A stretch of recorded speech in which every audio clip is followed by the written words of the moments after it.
যুগের সর্বশ্রেষ্ঠ সর্বসময়ের সর্বশ্রেষ্ঠ মনীষী ছিলেন। আর হযরত মুহাম্মদ সাল্লাল্লাহু আলাইহি ওয়াসাল্লামের আদর্শ কেবল তার জন্ম থেকে নিয়ে 63 বছরের মধ্যে সীমাবদ্ধ ছিল না, বরং তার আদর্শ তার জন্ম থেকে নিয়ে কিয়ামত পর্যন্ত মুসলমান নয় মানব জাতির কাছে একটা দৃষ্টান্ত রেখে গেছেন। জোরে বলেছেন সুবহানাল্লাহ। ভাইজি আমার কথা বোঝা যাচ্ছে? বেসটা ডাউন করে দাও। অতএব সেই রাসূলের লাইফ এত শর্ট নয় যে আপনার ওই খেটে চাষাদের মতো মাটো ভাষায় এ সময় কতগুলো গালাগাল না করলে যে আমার জলসা থাকবে না।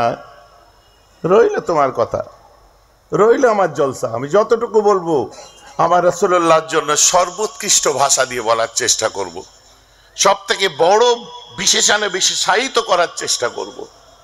ভাইজান কথা বুঝতে পারছেন? أن النبي عليه الصلاة والسلام قال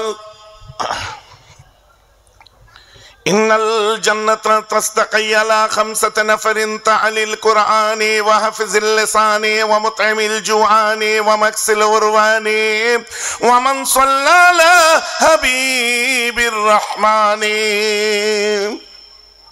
আমার রাসূল বলছেন আল্লাহর জান্নাতে 5 শ্রেণীর মানুষ যাবে, 5টা ভাগ করা হবে। সেই মানুষগুলো কারা? আমার রাসূল বলছেন তালিল কোরআনে, যারা আল্লাহর কোরআনটা অন্তর দিয়ে তেলাওয়াত করবে তারা যাবে একটি জান্নাতে।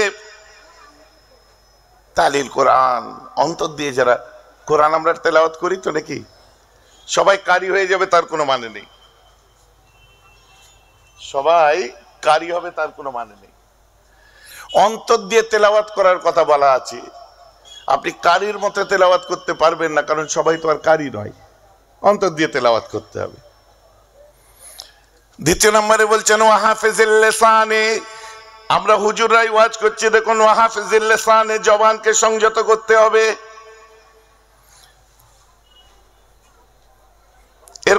এর অর্থ হচ্ছে এমন কোন ভাষা এমন কোন কথা বলবে না যে কথাটা সমাজের জন্য বিষাক্ত হবে, এমন কোন কথা বলবে না যে কথাটা জাতির জন্য খারাপ হবে, এমন কোন কথা বলবে না যে কথাটা শুনলে আর একজন আঘাতপ্রাপ্ত হবে, এমন কোন কথা বলো না যে কথাটা শুনলে অনেক মানুষের ধারণা খারাপ হবে, এমন কোন কথা বলো না যে কথাগুলো শুনলে আর 5টা মানুষের মধ্যে ব্যাড রিঅ্যাকশন তৈরি হবে।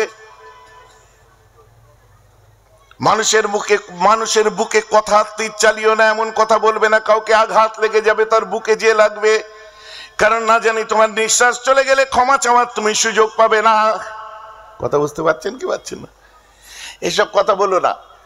আল্লাহ রাসূল বলছে যারা জবানকে হেফাজত করতে পারবে, আমি রাসূল বলছি সে আল্লাহর একটা জান্নাতের অধিকারী হবে।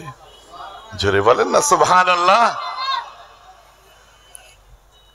কিন্তু চিন্তা করুন,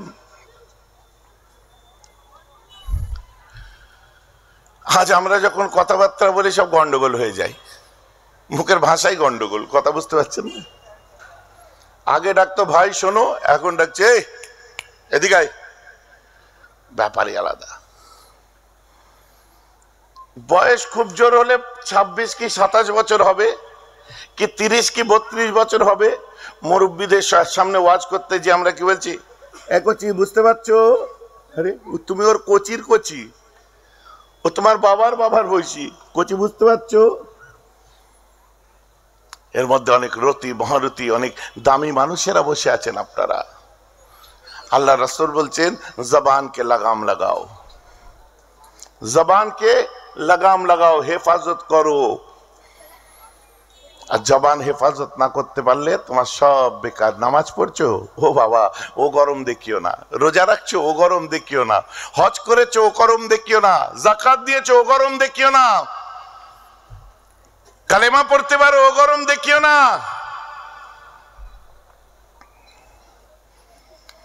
ভাইজান আমার কপালে কালো দাগ পড়ে গেছে, পড়েছে ভাইজান। আমি যে 5 ওয়াক্ত নামাজ পড়ি, আলহামদুলিল্লাহ, আল্লাহ আপনাকে আল্লাহ ওয়ালা করে দিক, সকলে বলুন আমিন। কিন্তু একবার নিজের দিকে তাকিয়ে দেখুন, আব্বা মারা যাওয়ার পরে তার সম্পত্তির যে ভাগ, 4 ভাই 2 বোন, আপনারা 4 ভাই ভাগ করে নিলেন, আর ফরজ অনুযায়ী বোনের হেরেসটা দেওয়া হয়েছে। তো বোনের পাওনা আছে না নেই? জোরে বলুন আছে না নেই? আপনি কি বলছেন বোনের বিয়েতে আব্বা যা খরচা করেছে না, ওর আর অতি সব হয়ে গেছে? না, অতি সব হয়ে যায়নি। আব্বা ওসি করে যায়নি, ওসিয়ত করে যায়নি যে আমার মেয়েগুলোকে কিছু দিস না তোরা, বলে যায়নি।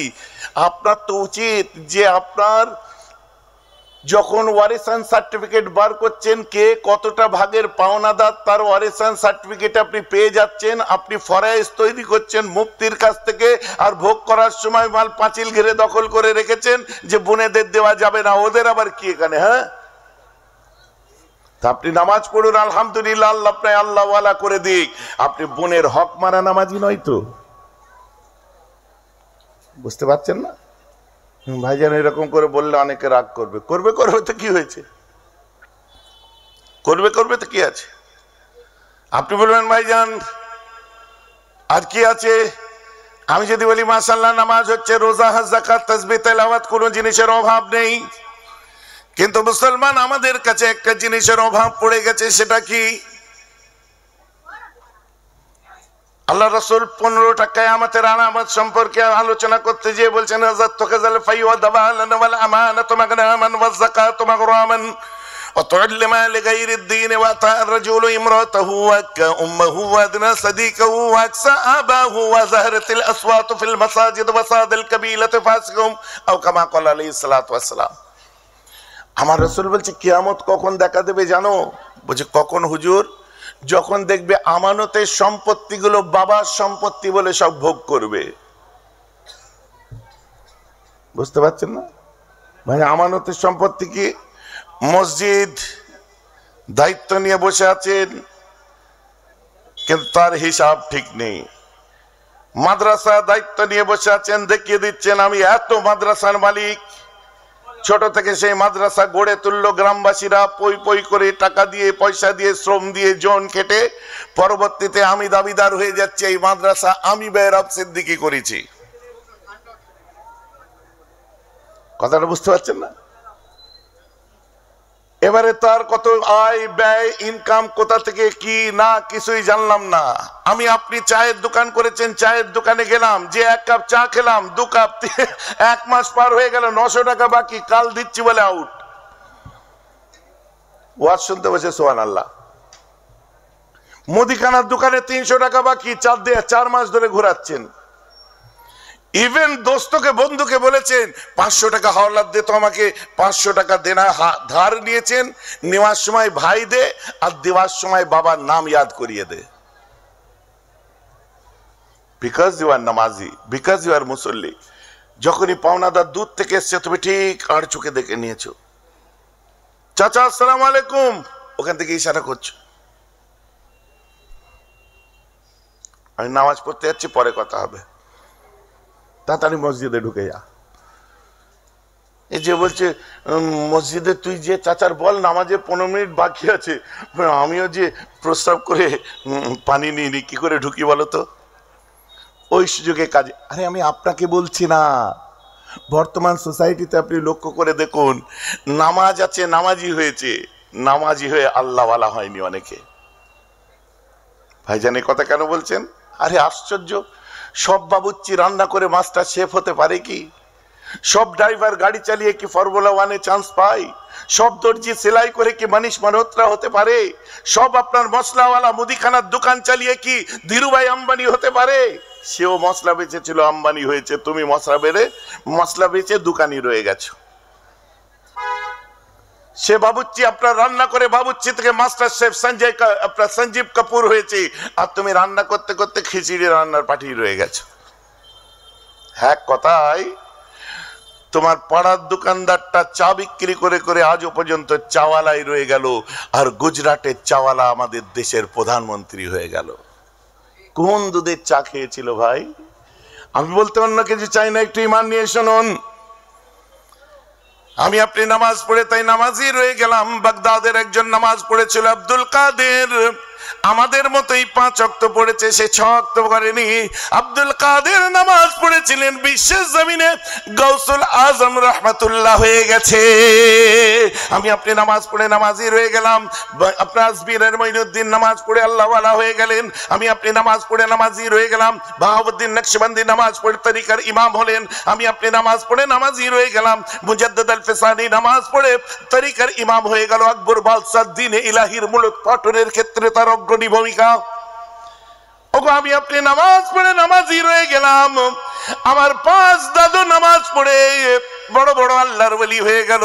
আমি আপনি নামাজ পড়ে নামাজি রয়ে গেলাম, বজলুর রহমান দরগা পড়ে নামাজ পড়ে মস্ত বড় আল্লাহওয়ালা হয়ে গেলেন। মহিউদ্দিন হামিদি নামাজ পড়ে মস্ত বড় আল্লাহর ওলা হয়ে গেলেন। 24 পরগনার জমিনে আছে, আল্লামা রুহুল আমিনের কথা না বললেই নয়। আমি আপনি নামাজ পড়ে নামাজি রয়ে গেলাম, আর 24 পরগনার বসিরহাটের রুহুল আমিন নামাজ পড়ে তিনি বিশ্বের জমিনেতে ইতিহাস তৈরি করে দিয়েছে। আমি আপনি নামাজ পড়ে নামাজি রয়ে গেলাম, ফুরফুরার আবু বকর নামাজ পড়ে বিশ্বের জমিনে গাউসে দাওরান মুজাদ্দিদে জামান হয়ে গেল। প্রশ্ন ঠিক আমার ওই জায়গায়, তারা কিরম করে নামাজ পড়তো? 10টা করে সেজদা দিত, আর তুমি শুকনো কাঠ মুচুল্লি রয়েই গেলে। ভাইয়ের জমি ঝেড়েছো, বোনের জমি ঝেড়েছো। কারো যদি না ঝাড়ো, রাস্তার গাড়ি, রাস্তার পাশে বাড়ি, ক্যান্টিলেভার, সানসেট এমন বার করেছে সরকারি জায়গায়। আরে আমি আপনাকে বলছি না, আপনি মাফ করুন। আরে কেউ না কেউ তো আছেই, হয়ে গেছে। এখন না লজ্জায় ভাঙতে পাচ্ছেন, আর না ওটা নিয়ে আপনি ঠিক মতো ঘুমাতে পাচ্ছেন, কারণ এখন বয়স চড়ে গেছে। সেই কিছুদিন ইদানিং বার হয়েছে না, নামাজি জুম্মা হলি পালাই মুনাজাত করে না, বার হয়েছে না? এ করতে করতে এখন এদের আক্কেল ফিরেছে, এমন সিন চলছে যে এখন ওদের ইচ্ছা হচ্ছে দোয়া করি, কারণ এখন বুঝতে পেরেছে, এখন ওয়ার্ল্ড ওয়াইড যে ফতোয়া বুঝতে পেরেছে, এখন সম্মিলিত মুনাজাত করি। কিন্তু এমন একটা ইগোইস্টিক ব্যাপার এসে গেছে, সবার সামনে আর হাত তুলতেই পারছে না। তাই আমি যুবকদের বলি, এমন কাজ করো না যাতে আল্লাহ তোমার হাত রিজেক্ট না করে দেয়। ভাইজান বোঝা যাচ্ছে তো নাকি? কত ফিতনা ফাসাদের যুগ, ধর্ম নিয়ে যত ফতোয়া। দেখো মাল খেয়ে টাল হয়ে পড়ে আছে, কেউ ফতোয়া দেয়নি। রাত্রে এসে বউকে ধরে পিটাচ্ছে, কেউ ফতোয়া দেয়নি। কত মানুষ কত ওয়াহিয়াত কাজ করে বেড়াচ্ছে, কেউ ফতোয়া দেয়নি। কত ছেলেরা জুয়া খেলছে, ফতোয়া নেই। কত ছেলেরা আপনার গলত সংসর্গে মিশছে, ফতোয়া নেই। দিনের পর দিন হাই রোড দিয়ে এলাম, বার আর ক্লাব বেড়ে গেছে এত, কদমে কদমে বার হয়ে গেছে নৈহাটি ওই রোডটাই। ডিস্কো, নাইট ক্লাব, বার, পাব ভর্তি হয়ে গেছে। ভাইজান আমার কথা বুঝতে পারছেন তো নাকি? যত গুনাহ সব আবিষ্কার হয়ে গেছে, যত গুনাহ সব আবিষ্কার হয়ে গেছে।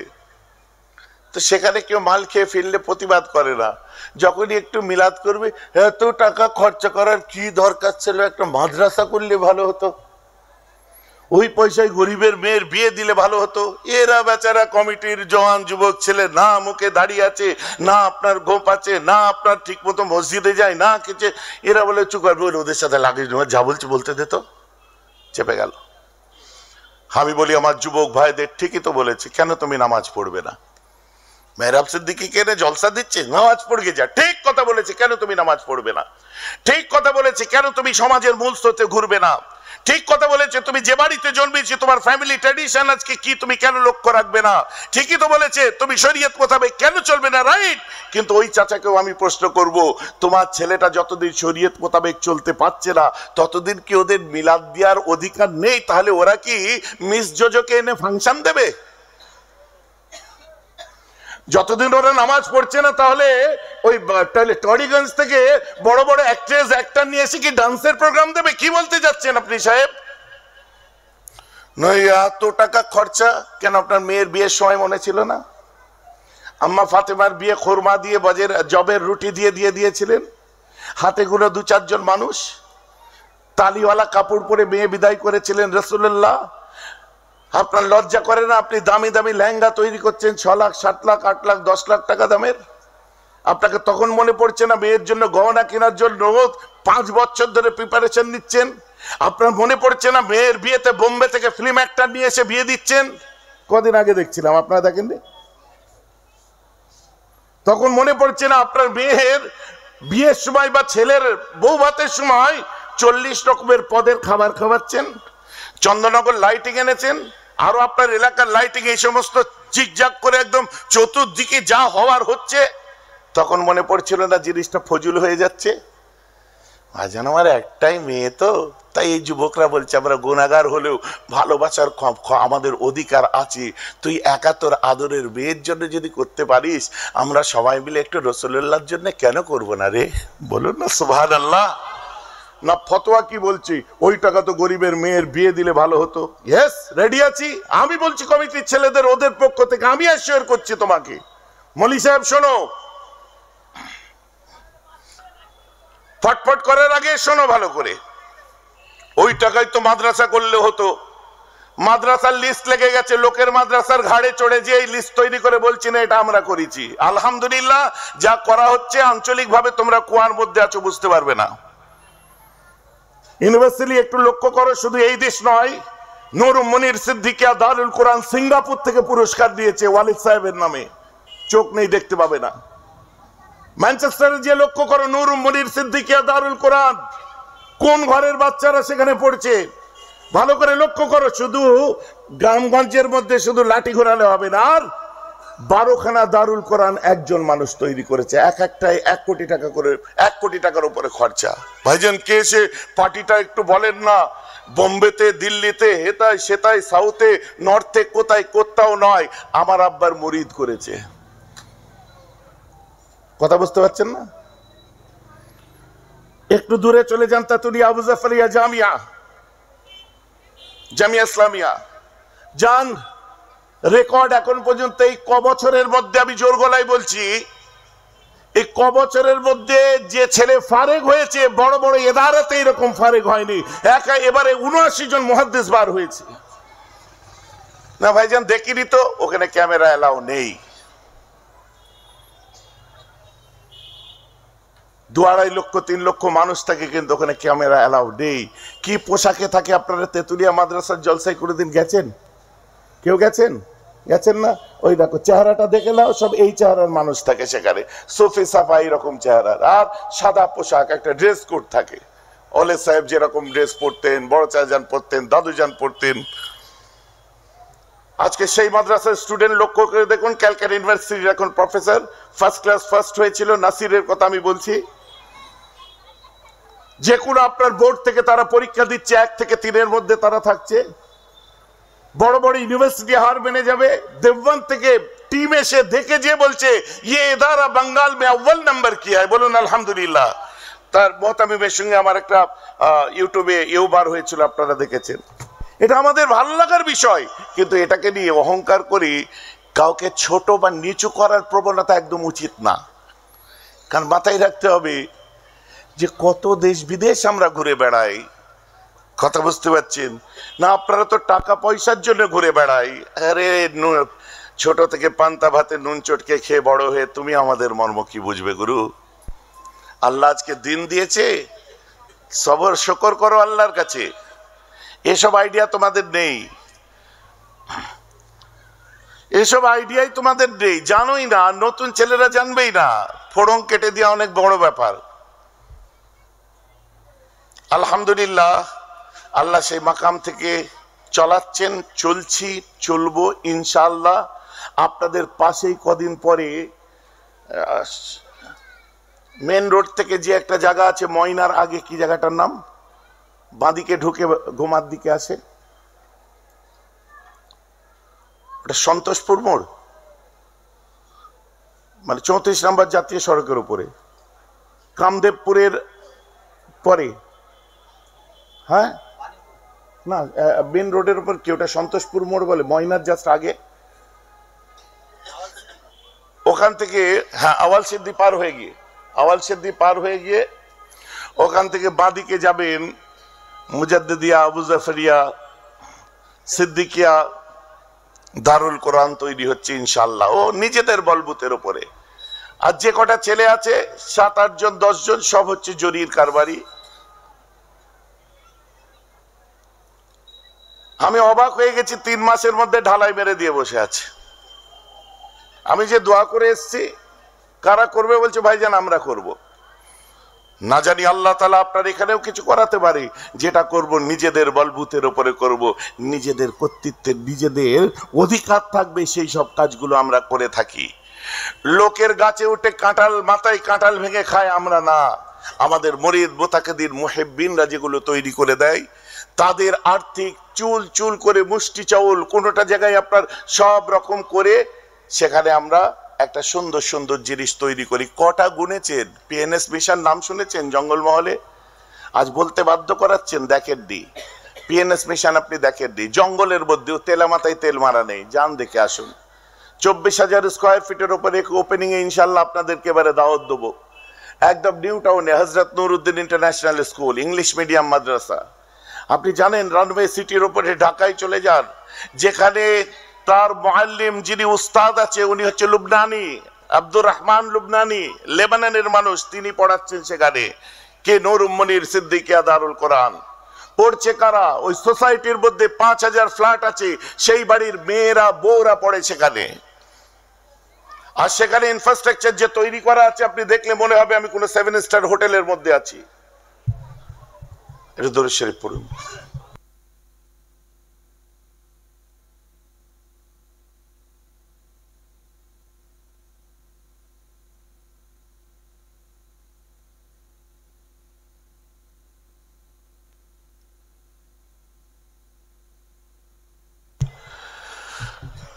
তো যাই হোক, আমি যেটা বলছিলাম, অতএব আমার যুবক ভাইরা এখানে এসছে, আমরাও কিছু তৈরি করব, আমরাও একটা নিজেদের উদ্যোগে কিছু একটা করব। এর দিকে তাকিয়ে থাকবো না যে আমাদেরটা লক্ষ্য করে কখন একটা ডোনার, একটা পার্টি পাবো, সে করে দেবে। আল্লাহ তোমার ক্ষমতা দিলে তুমি নিজেই করবে, বলুন ইনশাআল্লাহ। আপনারাও বলুন ইনশাআল্লাহ। আল্লাহ আমাদের ক্ষমতা দিক, বলুন আমিন। আর এসব অহংকার করার আগে আমাদের নিজেদেরকে ভাবতে হবে যে আল্লাহ যেন আমাদেরকে সেই মাকাম, সে কাবিলিয়ত দান করে।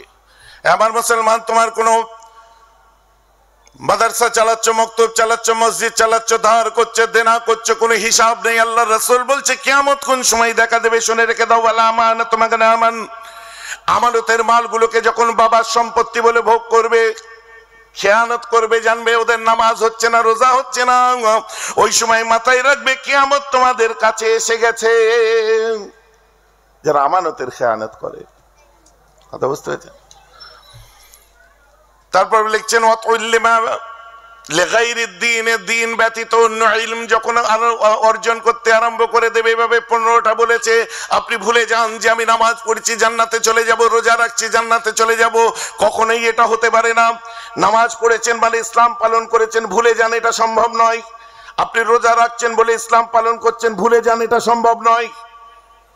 ভাইজান বলছেন কি? ইয়েস, আপনি 5 ওয়াক্ত নামাজ পড়ছেন, ইসলাম পালন করে নিয়েছেন। আপনি রোজা রেখেছেন, ইসলাম পালন করে নিয়েছেন। ইসলাম নামাজ পড়ার নাম ইসলাম পালন করা নয়। ভাইজান ওয়াজটা উল্টো মতো হচ্ছে না? সুজাটা আপনি আমায় শিখিয়ে দিন। কেন? মাথায় রাখবেন, ইসলামের মধ্যে আছে নামাজ, ইসলামের মধ্যে আছে রোজা, ইসলামের মধ্যে আছে হজ, ইসলামের মধ্যে আছে যাকাত, ইসলামের মধ্যে আছে তাসবিহ, ইসলামের মধ্যে তেলাওয়াত, ইসলামের মধ্যে কালিমা, ইসলামের মধ্যে শাহাদাত। আপনার ইবাদতের মধ্যে, আপনি যে নামাজ পড়ছেন, আপনার নামাজের মধ্যে ইসলাম আছে কি নেই, ওটা নির্ভর করছে আপনি মানুষটা কেমন। ভাইজি এবার বোঝা গেছে তো নাকি? আপনার রোজার মধ্যে ইসলাম আছে কি নেই, ওটা নির্ভর করছে আপনি মানুষটা কেমন। আপনার হজটা ঠিক হয়েছে কি হয়নি, পয়সা দিয়ে মক্কায় যে ধাক্কা খেয়ে ফিরে এসেছি আমরা অনেকেই, নাম হয়েছে হাজি, আর খোঁজ যায়নি, খসলত যায়নি, পরে দেখা যাচ্ছে যে পাজি কাজ সেই পাজি। সামনের ভেসটা খালি চেঞ্জ হয়েছে, ভেতরের মেশিন একই রয়ে গেছে। এখন রাস্তায় আপনার টুরিস্ট বাস প্রচুর চলছে না, সিজন চলছে, সব টুরিস্ট বাস আপনারা ভাড়া করেন না? বাসের পিছনে কি লেখা থাকে? ভলভো লেখা থাকে কি থাকে না? ভলভো লেখা থাকে কি না থাকে? আমি নাম দিয়ে ভলভো যখনই দেখতে পাই আমার ওই যারা সাথে থাকে ওদের বলি, ভেতরে মাদার ইন্ডিয়া নেই তো, দেখতো। মাদার ইন্ডিয়া মানে ভাইজান, আমি যে চাকার রিং গুলো চেক করতো, ওতে টি লিখা আছে না এ লিখা আছে, দেখ ভাইজান টি লিখা আছে। আমি দেখো, এই ভলভোর বডি আর টাটার চ্যাসিস, টাটার ইঞ্জিন, ভলভোর বডি অশোক লেল্যান্ডের ইঞ্জিন, ভেতরে মাল সব অশোক লেল্যান্ডের, উপরে ভলভো লিখে রেখে দিয়েছে। ভেতরে মাল টাটার, উপরে ভলভো লিখে রেখে দিয়েছে। কথাটা বুঝতে পারছেন কি পারছেন না? অতএব আমি ভেতর থেকে উপরে সুন্দর ভলভো লাগিয়ে দিয়েছি, মাথায় টুপি, মুখে দাড়ি, জুব্বা, কাঁধে রুমাল, মাশাআল্লাহ, একদম লুঙ্গি তুলতে তুলতে নেসফু সাক করে ফেলেছেন, মাশাআল্লাহ খুব ভালো। কিন্তু ভেতরে ওটাও ভলভো হয়েছে তো। ডাক্তারকে যে বলছে, ডাক্তার বাবু, বলে কি, আমার মাথায় ব্যথা হচ্ছে, একটু ওষুধ দিন। দিলাম। চোখে ব্যথা, ওষুধ দিন। দিলাম। হাতে ব্যথা, ওষুধ দিন। দিলাম। বুকটা কেমন ধড়পড় করে ওঠে মাঝে মধ্যে, ওষুধ দিন। দিলাম। চোখটা কনকন করে, ওষুধ দিন। দিলাম। বুঝতে পারছেন না?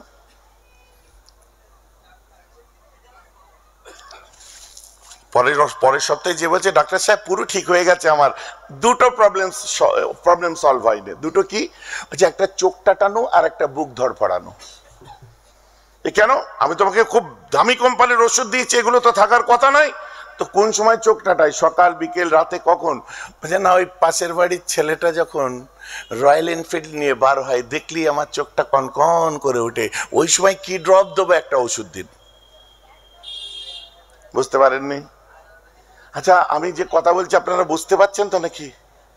হ্যাঁ, এই কেন অবশ্যই বসে আছেন? কেন শরীর খারাপ? কোনো রিয়াকশন নেই কেন? আসলে আপনাদের ভালো লাগছে না শুনতে, তাই তো নাকি? এতেও চুপ? ভালো লাগছে তাই তো, এতেও চুপ? কেমন মর যাও ভাই, যে আমার কথা বোঝা যাচ্ছে? তাহলে কি আমি মরে যাবো? দরুদ শরীফ পড়ার সময় সব আস্তে আস্তে, সুবহানাল্লাহ বলার সময় আস্তে আস্তে, অথচ লোকের কোনো কমি নেই, মজলিস ভর্তি হয়ে আছে। মানে এখানে কল্পগুলোকে আরো চাঙ্গা করতে হবে। আপনারা ভয়ে ভয়ে আছেন, বাবা কোথায় ফের ফিতনা ফাসাদ বলবে, আতঙ্কিত হয়ে আছেন। না, দিল খুলে নবীজির উপর দরুদ শরীফ পড়ুন। আল্লাহুম্মা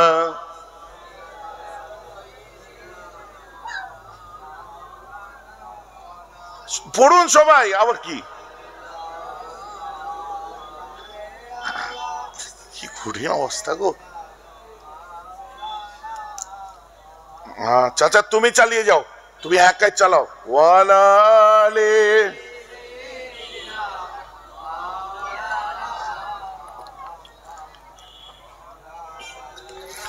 हकीकत में वो लुत्फ़े जिंदगी पाया नहीं करते जो यादें मुस्तफा दिल को बहलाया नहीं करते हकीकत में जुबां पे शिकवे रंजो अलम लाया नहीं करते जुबां पे शिकवे रंजो अलम लाया नहीं करते नबी के नाम लेवा दिल को घबराया नहीं करते हकीकत में। अरे वो ना समझ कुर्बान जाऊं उनकी महफिल पर। अरे वो ना समझ कुर्बान जाऊं उनकी महफिल पर। ये मौका बार बार जिंदगी में आया नहीं करते ये मौका बार बार जिंदगी में लाया नहीं करते हकीकत में। সত্যি বলতে গেলে এই মৌকা বারবার জীবনে আসবে না, আজ এসেছে আগামীতে নাও আসতে পারে। তাই বলছি নবীর মাহফিলে যারা বসেছেন অন্তরটাকে খুশি করে নিয়ে বসুন। ওই নামাজি ওই রোজদারের ততক্ষণ পর্যন্ত অন্তর সাফ থাকবে না যতক্ষণ রাসূলুল্লাহর কথা শোনার পরে তার ভেতরে কিছু নাড়া না দেবে।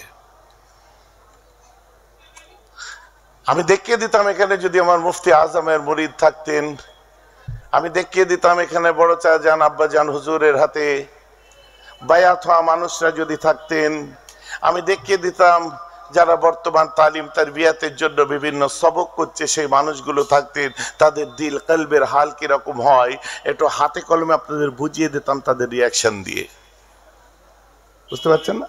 তো যাই হোক, যেটা বলছিলাম, তাহলে কারা জান্নাতে যাবে? Who is that particular person? যারা অধিকারী হবে জান্নাতের? না না, তারা আমানতের খেয়ানত করনেওয়ালা তো হবে না, মানুষের মনে দুঃখ দেনেওয়ালা ব্যথা দেনেওয়ালা হবে না। তারা কারা? আল্লাহ রাসূল বলছি জান্নাতের অধিকারী ওই মানুষগুলো হবে লা সালাতা তাম্মা ইল্লা বিল হুদুর। সে যতক্ষণ পর্যন্ত নিজে নিজের কাছে ইতমিনান হতে পারছে, আমি ক্লিয়ার, আমি পরিষ্কার, আমার কোনো রকম পেছুটান নেই, আমি কোনো কারো ক্ষতি করিনি, আমি কোনো মানুষের জন্য সর্বনাশ করে নামাজ পড়ছি না, যে যতক্ষণ নিজে নিজে না স্যাটিসফাইড হতে পারবে ততক্ষণ ওই মানুষটা নিজে ইতমিনান না হলে সে ভালো নামাজি হতে পারবে না। বুঝতে পারছেন? এবার আসুন ভাইজান, তাহলে আমরা নামাজ পড়ছি, আরে নামাজি আলাদা জিনিস।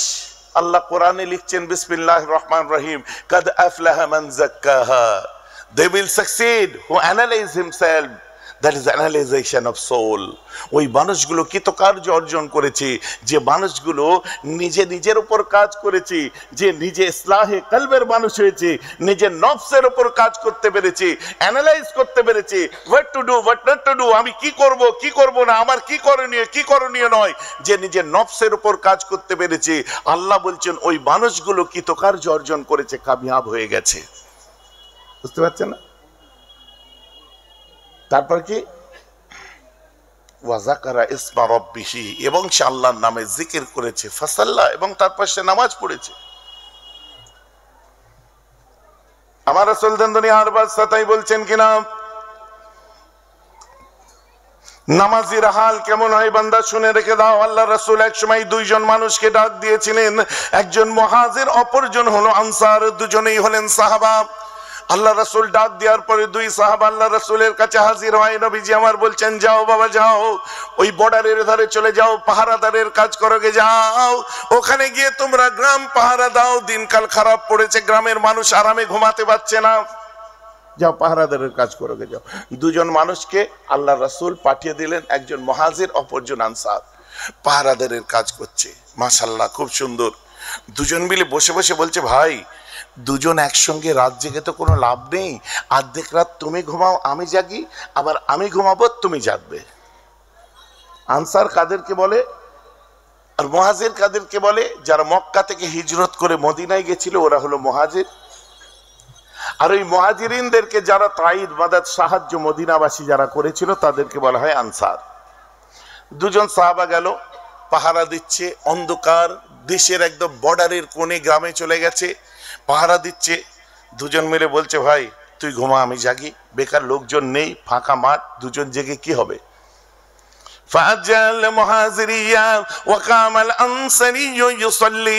মুহাজির ভাইটাকে ঘুম পাড়িয়ে দিয়ে আনসারি ভাইটা চুপ করে বসে না থেকে একটু আল্লাহর নামাজের মধ্যে দাঁড়িয়ে যায়।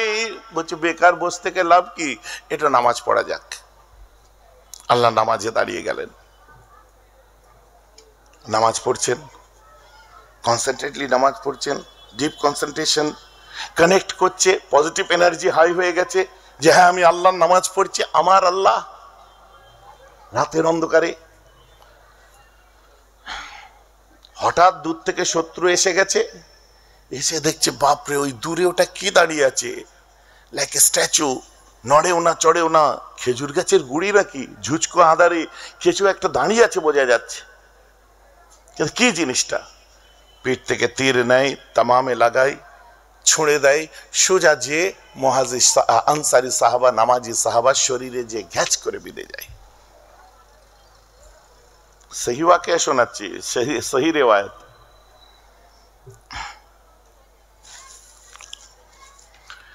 আবার মুসলমান খেয়াল করে শুনুন, এভাবে একটা ছুঁড়লো, নড়েও না চড়েও না, নামাজকে ছেড়ে দিল। বাবা রে, কি লাগলো রে! ছেড়ে দিল, ছাড়েনি নামাজ। আবার একটা তীর ছুঁড়েছে, আবার যে শরীরে ফুটে গেল। ফালাম্মা রামা হাত্তা রামা আলা সালাসাতি আসহুমিন, তিনটে তীর ছুঁড়লেন, নামাজ ছেড়ে দিলেন না। ওই সময় বাবা গোমাগো করেন না। হাত্তা রাকা ওয়া সাজাদা ওয়া আমবাহা সাইবাহু ফাকালা আলা আমবাতানি আউওয়ালা মা রামাকা কুনতু ফি সূরাতিন ফালাউ আহাবা আন আখতাহা, এই বলে নামাজ ছেড়ে দেয় না। সুম্মা রাকাউনি, এই সময় রুকু করলেন, ওয়া সাজাদা, এবং তিনি সিজদা করলেন। ওয়াম্বা সাইবাহু, নাবায়াম্বি ডাকলো, সাথীকে ডেকে নিল, ডাকলো। সাথে চাকিয়ে দেখলেন, দেখার পরে বলছে তোর শরীরে তীর লেগে আছে। এই কি হলো রে? বলছে শত্রু এসে গেছে বন্ধু, চলো। বলছে পাগল, তোর শরীরে যখন একটা তীর বিদ্ধ হলো, তুই আমাকে কেন জাগিয়ে দিলিনি?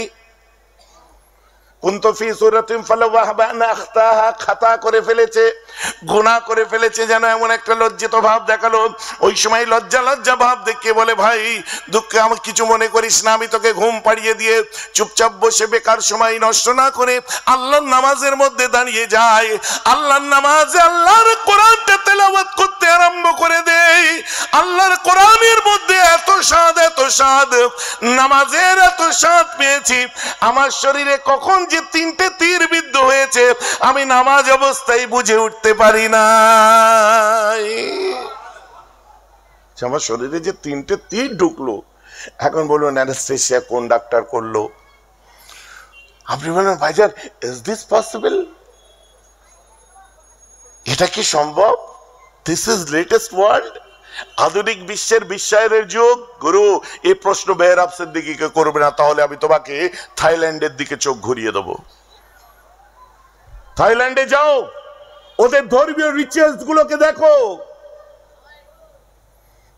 তাদের ধর্ম পালন গুলোকে দেখো না, যদি না হয় নিজে ডিসকভার করো বিভিন্ন চ্যানেল থেকে। They people piercing the bamboo stick in Nimchik. We are saying that is torture, man. What are you doing there? It's torture. The people said, no, it's not a torture. We are getting purified. Our Lord getting pleased to us. We are saying that is torture. Bamboo, মানে বাঁশের কঞ্চি এদিক দিয়ে ঢোকাচ্ছে, এদিক দিয়ে বার করছে। We are saying that is torture, man. No, this is customs of religion. This is my customs. এটা আমার ধর্মীয় প্রথা, আমি এটা পালন করলে আমার গড আমার উপর খুশি হবে। বাস, আজও ফুটো করছে গাল। That is belief system. Say South India, দক্ষিণ ভারতে দেখুন, the people carrying the Durga lamination and walk on the burning coal were saying that is torture. মাথায় দুর্গা ল্যামিনেশন দিয়েছে, দুর্গা মাইয়াকে দিয়ে আগুনের উপর দিয়ে তারা হেঁটে যাচ্ছে। We are saying that is torture, man. What are you doing? You guys walk on coal, burning coal, জ্বলছে কয়লাগুলো, তার উপর দিয়ে তুমি হাঁটছো। No, no, we are getting purified, man. Our Durga Maya getting pleased to us, man. It is purification of soul, man. Don't say like that. এভাবে বলো না, আমাদের Lord আমাদের উপর খুশি হচ্ছে, আমরা এর উপরে হাঁটলে তো আমার পাপ মুক্তি হচ্ছে আমার। That is belief system. নামাজের মধ্যে অ্যানেস্থেসিয়া, ক্লোরোফর্ম বা ওখানে অবশ কোন ডাক্তার করেছিল ভাই? কোন ডাক্তার করেছিল যে তিনটে তীর বিদ্ধ হয়েছে বুঝতে পারেনি? অভ্যস্ত হয়ে গেল নিজেকে আল্লাহর সঙ্গে। যে কি আল্লাহ রাসূলকে জিজ্ঞাসা করেছিলেন জিবরাইল আলাইহিস সালাতু ওয়াস সালাম, মা হুয়াল ইহসান ইয়া রাসূলুল্লাহ? আমার রাসূল বলেন, আল ইহসান আন তা'বুদুল্লাহ কান্নাকা তারাহু ফাইন লাম তাকুন তারাহু ফাইন্নাহু ইয়ারাকা। ইহসান ইজ দ্যাট, যে তুমি যেন তাকে দেখতে পাচ্ছ। তুমি যদি তাকে দেখতে না পাও, তোমার দিলে তাসাউর হবে আমি দেখতে পাই আর না পাই কোনো ব্যাপার নয়, আমার লর্ড আমাকে, আমার মালিক আমাকে, আমার আল্লাহ আমাকে দেখছে, আমি গোলাম, আমি দাস, আমি গোলামি করছি, মালিকের দরজায় ডেলি 5 বার দাঁড়াবো। দরজা খুলবে কি খুলবে না ওটা মালিকের ব্যাপার। রাতের অন্ধকারে জোফিল লাইলে আমি দাঁড়াবো, দরজা খুলবে কি খুলবে না মালিকের ব্যাপার। আমি তো দাস গোলাম, আমার কাজ দাঁড়ানো, আমি ডেলি আল্লাহু আকবার বলে দাঁড়াবো। খোদার কসম বলছি, একবার যদি আল্লাহ তোমার মালিক তোমার উপর দরজাটা একবার খুলে দেয়, তোমার জিন্দেগির तमाम গুনাহ মাফ হয়ে যাবে। বলুন সুবহানাল্লাহ। কথা বুঝতে পারছেন কি পাচ্ছেন না? বিলিফ সিস্টেম কোথায়? এরা মেডিটেট করেছিল, মানে মেডিটেট আমি উচ্চারণ করি না ক্ষেত্রে, sorry to say, I withdraw my comment, my word. তো তারা নিজেদেরকে সেই জায়গায় দাঁড় করিয়েছিলেন। এখানে আমার একটা আমাকে নিয়ে একটা কন্ট্রোভার্সি হয়েছিল, জানেন। আমি মেডিটেটটা তাদেরকে বুঝাই যারা মেডিটেশন নিয়ে আমাদের ভাষাগুলো বুঝতে পারে না। বুঝতে পারছেন না? কারণ আমি শুধু মাওলানাদের মধ্যে বক্তব্য দিচ্ছি না, কখন কোন দেশে যাচ্ছি কোনো ঠিক নেই, সব রকম মানুষ থাকছে সেখানে। আমার গতকালকে আমার একটা বক্তব্য পার হয়েছে, আপনারা নিশ্চয়ই ফলো করেছেন গতকাল। তো এইরকম প্রফেসর স্মিথ আর বসওয়াককে নিয়ে আজ থেকে 17 বছর আগে একটা বক্তব্য দিয়েছিলাম, তো সেটাকে নিয়ে রোস্টিং হয়েছে, আপনারা দেখেছেন। আরে ওখানে আমি তাদেরকে বোঝাবার জন্য বলছি, তারপরেও আমার ভাষাগত জায়গা যেটা ছিল আমি উইথড্র করেছি, আমি আমার জায়গা থেকে রুজু করে মাপ চেয়ে নিয়েছি কান ধরে, যেহেতু নবীজির ক্ষেত্রে আলোচনা করেছি কথাটা। ভাইজান কথা বোঝা যাচ্ছে তো নাকি? কথাটা কি? যে আল্লাহ রসুলের জ্ঞান গরিমা সম্পর্কে বর্তমান সময় যেসব কথাবার্তা গুলো বলছে, সেই ক্ষেত্রে আমার মাথা গরম হয়ে একটুখানি দুমদাম বকে দিয়েছিলাম। কখনো রসুলকে বলছে আপনার নিরক্ষর, কখনো বলছে লেটারেট, কখনো বলছে আলিফ বাতাসা জানতেন না। কথা বলছে, কার শরীরের রক্ত ঠিক থাকবে গো? তোমার তো মাথা গরম হবে। আরে গুনাহগার মানুষ আমি, টুটা ফুটা জিন্দগি, টুটা ফুটা ইবাদত, কিন্তু তুমি আমার মাকে নিয়ে বলো আমি সহ্য করে নেবো। আমি বলেছি তো, আমার আব্বার উপর সন্দেহ এনেছে আমার ব্যাপারে, কমেন্টে অনেকে লিখেছে। আম্মাকে বললাম, দেখিয়েছিলাম, আমাকে আমার যে সাইবার টিম আছে ওরা দেখালো, স্যার এরকম লিখেছে। আম্মাকে যে বললাম, আম্মা এই দেখেন আমার জন্মের উপর সন্দেহ প্রকাশ করেছে। আম্মা আমার মাথায় এরকম করে চুলটা নাড়িয়ে দিয়ে বললেন, বলছে তোমার আব্বার থেকেও তো বেশি, আমার থেকেও বেশি তো তোমায় রসুলুল্লাহকে ভালোবাসতে হবে। তো তুমি শুনেছো তো রসুলুল্লাহর জন্য শুনেছো। আচ্ছা আম্মা ক্লিয়ার, এখানে আর কোনো কথা হবে না। প্রথমে একটু কষ্ট লাগলো, তারপর দেখলাম না, যে যেমন মানুষ তাকে সেই ভাষায় উত্তর দিতে হবে। বুঝতে পারছেন না? এইটা বেরামের বৈশিষ্ট্য বলে না, যাই বলে, তুমি যে ভাষায় কথা বলবে উত্তরটা আমি সেই ভাষায় দেবো। তুমি এক চোখ দেখাবে আমি 2 চোখ দেখাবো, 1 আঙ্গুল দেখাবে আমি 2 আঙ্গুল দেখাবো, কোনো ব্যাপার নয়। কারণ আল্লাহ রাসূলের আদর্শের মধ্যে আমরা পেয়েছি রামাল করা কি জিনিসের ব্যাখ্যাটাও পেয়েছি, আর ফাতা মক্কার সময় আল্লাহ রাসূলের ঢোকার স্টাইলটাও আমরা দেখেছি। মাথা জুলফ, পিছনে চুল বেঁধে নিয়ে সিনা টেনে, নূরানি চেহারা, বলেন না সুবহানাল্লাহ। বুঝতে পারছেন? বড় চুল রাখতেন তো রাসূল, কাবলান নবুয়া বাদান নবুয়া, কোনোদিন ছোট চুল রাখেননি। ইদানিং আমি একটু ছোট করে ফেলেছি, তাই না? কিন্তু আমার চুল সবসময় বড় থাকে। অনেকে ফতোয়া, অত বড় চুল রাখা কি জায়েজ আছে? পাগল, জাকাত ফিতরা খেয়ে মলি সাহেব বলে হবে? বুঝতে পারছেন? মাদ্রাসায় জাকাতের মাল খেয়ে মলি সাহেব হয়েছে। ও নিজের জায়গা থেকে আমায় বিচার করছে। আলহামদুলিল্লাহ, আমি যদি ইচ্ছা করতাম, আমরা যদি ইচ্ছা করতাম, অনেক বড় স্কুল থেকে, আপনার বড় ইউনিভার্সিটি থেকে বার হয়ে আসতে পারতাম। আলহামদুলিল্লাহ আসছে, আমাদের বাচ্চারাও আসছে, আমরাও সেসব জায়গায় গেছি, পড়েছি। আমরা ডিগ্রি লিখি না কেন বলেন তো? আমাদের ডিগ্রি নসিব, তুমি যতই গাল দাও তারপরেও আমাদের জন্মটা করে বংশে হয়েছে। তুমি যতই গালাগাল দাও, এই সত্য তুমি উড়িয়ে দিতে পারবে না। আর এই বংশের মর্যাদা সারা বিশ্বের সাহাবায়ে কেরামরা দিয়েছে, সবাই দেয়, আমরাও এই বংশকে মর্যাদা দিই এবং আমরা অহংকার করি। কেন? যে আল্লাহ যেন এই বংশ আমাদের যেমন দিয়েছে তার ইজ্জত যেন রক্ষা করতে পারি। কথাটা বুঝতে পারছেন না ভাইজান? কে পাচ্ছে, কে তোমার কাছে কৈফিয়ত কে চেয়েছে? সাইকেলওয়ালা না ভাইজান, অনেকে তো এই করছে। ট্র্যাক্টরওয়ালা তোমার কাছে কে কৈফিয়ত চেয়েছে? সামান্য দোকানদার তোমার কাছে কে কৈফিয়ত চেয়েছে? রাগ হচ্ছে নাকি কথা শুনে?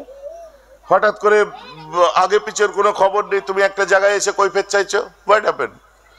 লাইনে দাঁড়াও, সিরিয়াল দাও, তারপরে হাজার হাজার মানুষের পরে যখন তোমার নাম্বার আসবে তুমি এসে কথা বলবে। আমি জানি খুব গায়ে লাগা কথা এগুলো, অত ফুট করে নালে এক কাজ করো, কিস্তি দিয়ে মোবাইল কিনে নাও, ফ্রিতে এমবি ভরো, পাকা রাস্তায় ৫ টাকাও ঠেকিয়ে কমেন্ট করো, কাজ মিটে যাবে। কমসে কম গায়ের গোসাটা তো মিটবে।